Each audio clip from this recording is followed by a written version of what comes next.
Pessoal, agora a gente vai fazer esse outro exemplo, né?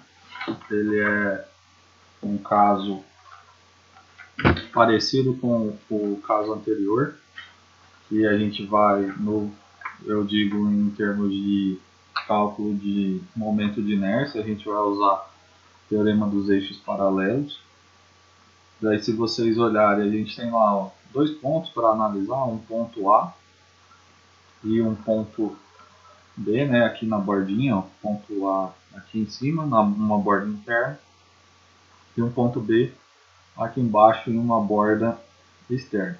Uma seção caixão, né, uma seção box, né, que eles chamam.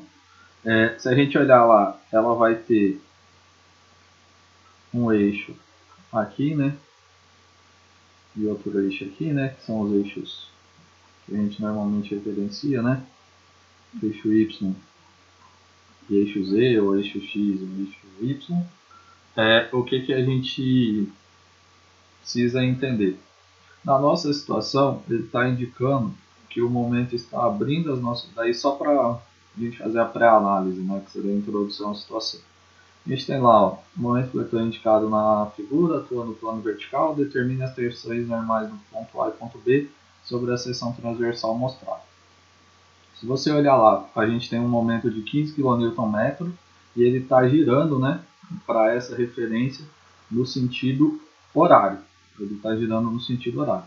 A primeira coisa que você vai fazer, né, você vai deformar a viga nessa situação. Se ele está girando no sentido horário, quer dizer o seguinte, ó, se você desenha a viga inteira,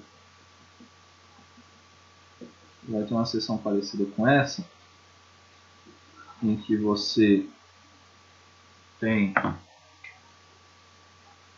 uma linha neutra, provavelmente passando pelo centro de gravidade, provavelmente não, com toda certeza passando pelo centro de gravidade, e daí ela está indicando aqui, ó, que você está tendo compressão em cima e você está tendo tração embaixo. Então você sabe que a tensão aqui no ponto B ela tem que ser positiva e a tensão lá no ponto A ela tem que ser negativa, porque reflete justamente as situações de análise. Tanto que se você olhar lá, né, como a gente já tem a resposta, a gente sabe que a tensão em A vai ser menos 61 MPa aproximadamente, a tensão em B vai ser mais 91 MPa. O que você precisa entender também? Que quando você for fazer a análise, você tem que calcular o momento de inércia somente na direção que está atuando a tensão. Então, se você olhar lá, o seu momento fletor, ele está girando a sua peça aqui, né? Lembra da mão direita? O momento está aplicado em torno do eixo Z. Então, daí aqui, ó, só para aproveitar, né, você relembra aquilo que a gente trabalhou. Tá vendo que ele comprime o ponto A e traciona o ponto B? Minha mão, o dedão aqui, né? Comprime o ponto A e traciona o ponto B. Ok. O que é importante também que a gente tenha para análise? Só fazer os dados, né?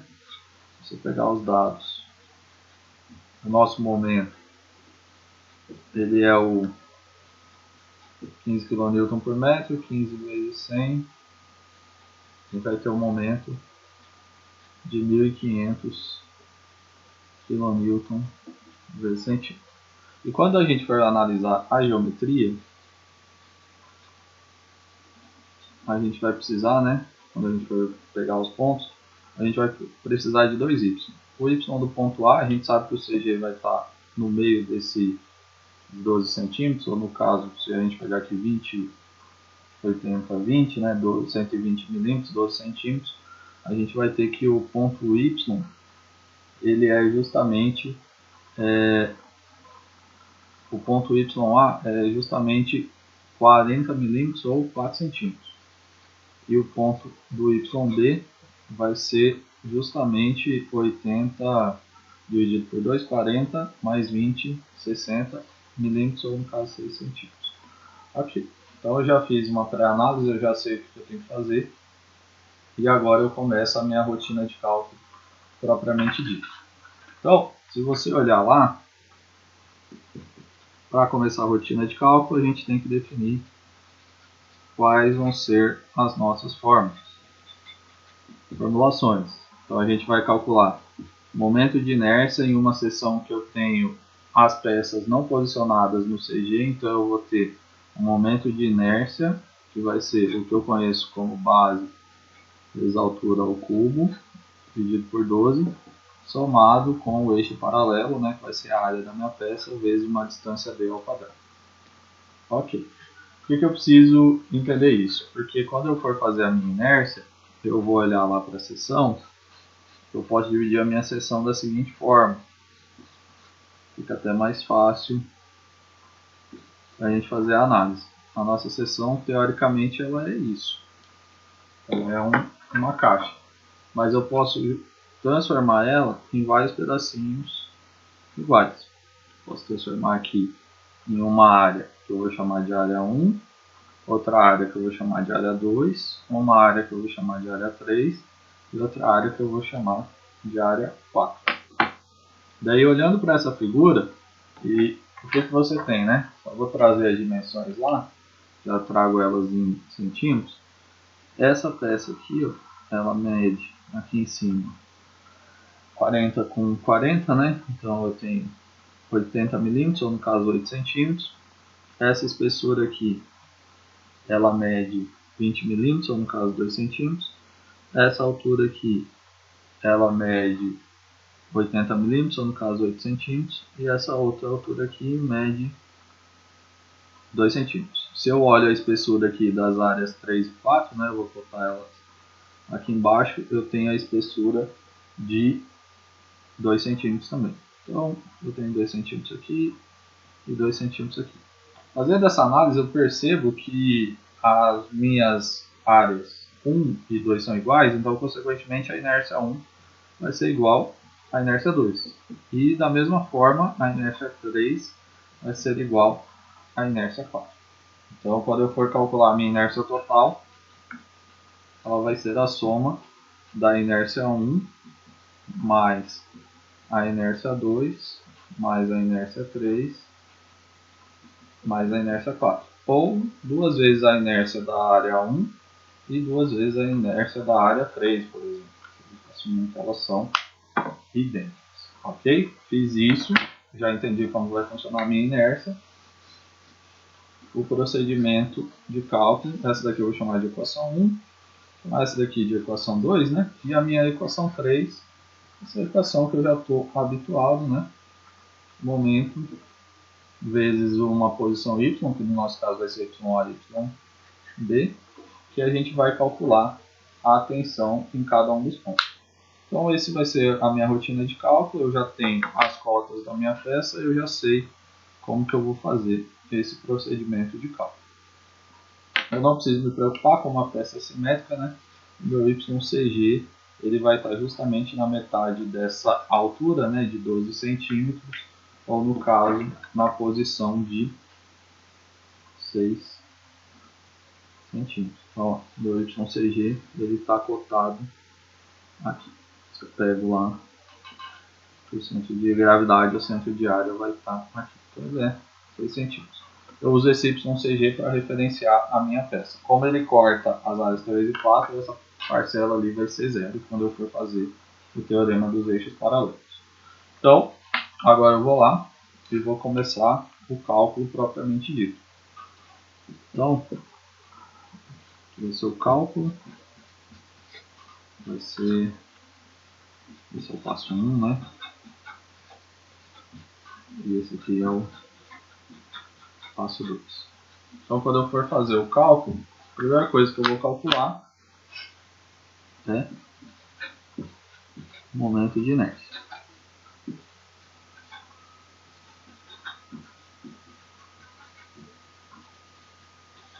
Que é o que eu preciso.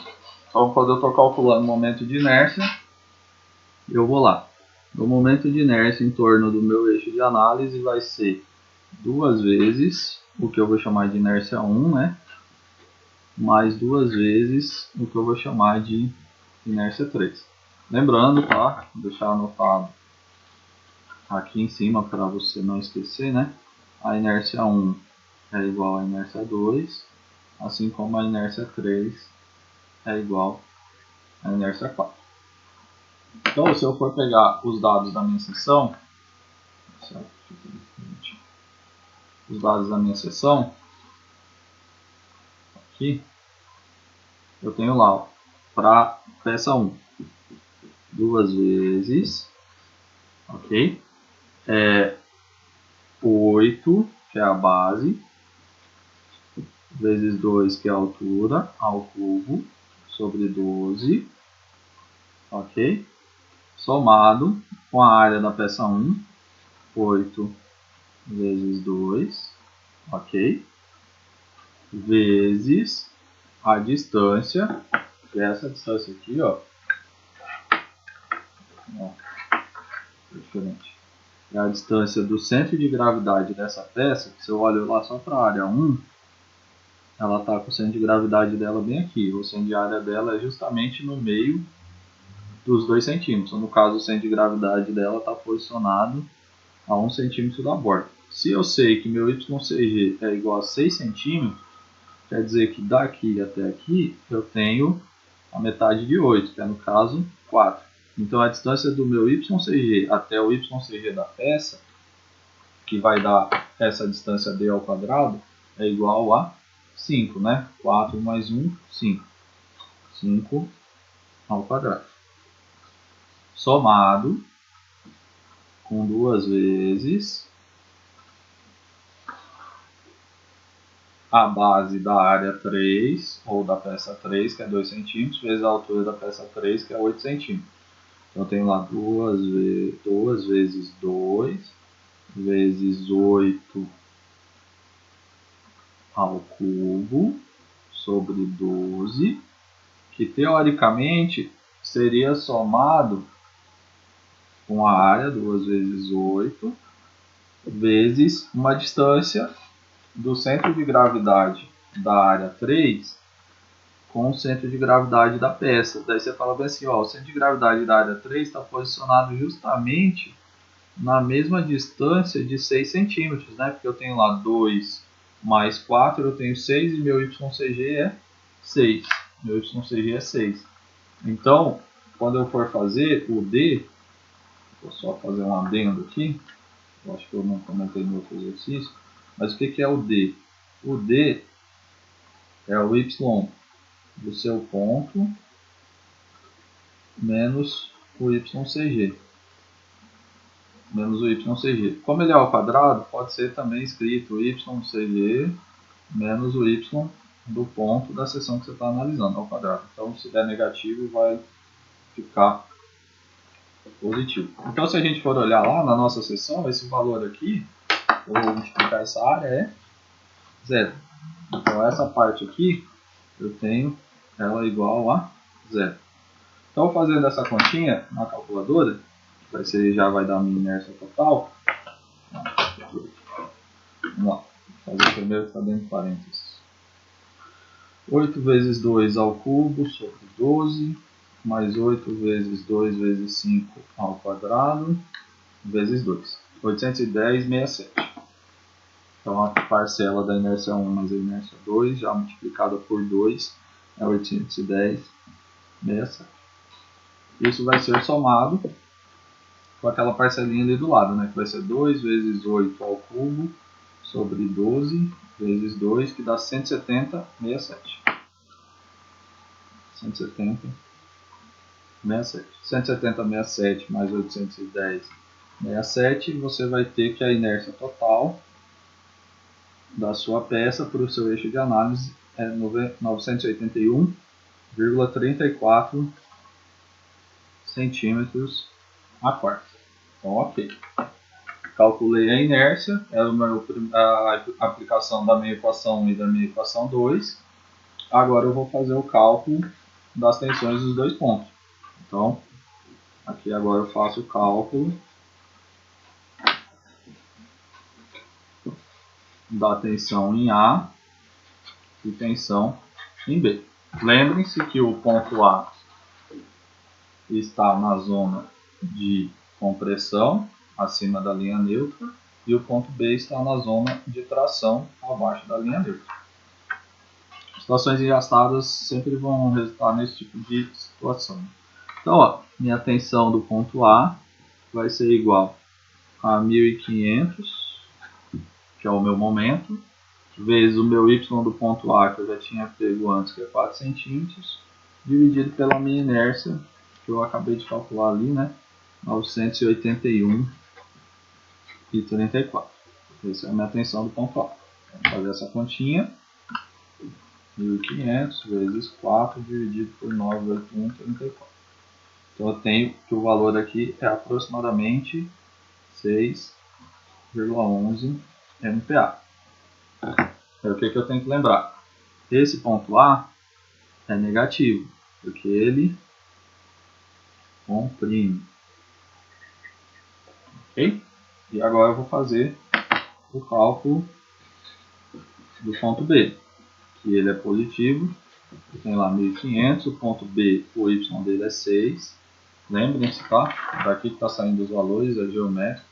Posição do ponto B, posição do ponto A, 981,34. Então tem lá 1500 vezes 6 dividido por 981,34. Eu tenho lá que a tensão MPa não, né? Kilonewton por centímetro quadrado. Aqui eu tenho a tensão de 9,17 kN por centímetro quadrado, que é tração. Então é de tração. Então se ele traciona, ele é positivo. Aí se eu for escrever, né, a resposta para ficar no padrão da resposta fornecida, só vou multiplicar por 10 para passar para MPa, né? Tensão no ponto A vai ser menos 61,10 MPa, né, ou 0,1. E tensão no ponto B é igual a mais 91,70 MPa que traciona. O mais importante é você entender o que você está fazendo, por que está tracionando, por que está comprimindo, e revisar os procedimentos de cálculo, principalmente essa parte do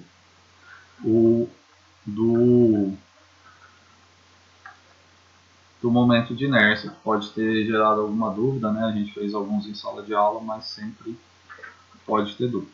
Beleza, gente? Obrigado, bons estudos.